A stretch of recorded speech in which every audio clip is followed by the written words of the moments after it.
भिरको बाटोमा मोटर जानी भयो रे गैरा गाउँकी कान्छीलाई लानी भयो रे साइलाले मोटर गुडाउँदै लाने भो कान्छीलाई धुलो उडाउँदै लाने भो कान्छीलाई धुलो उडाउँदै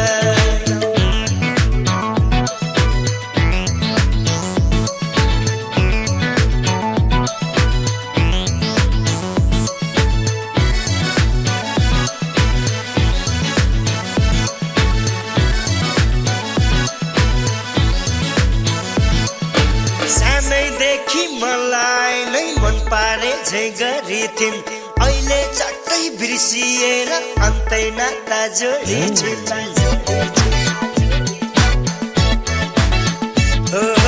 सानैदेखि मलाई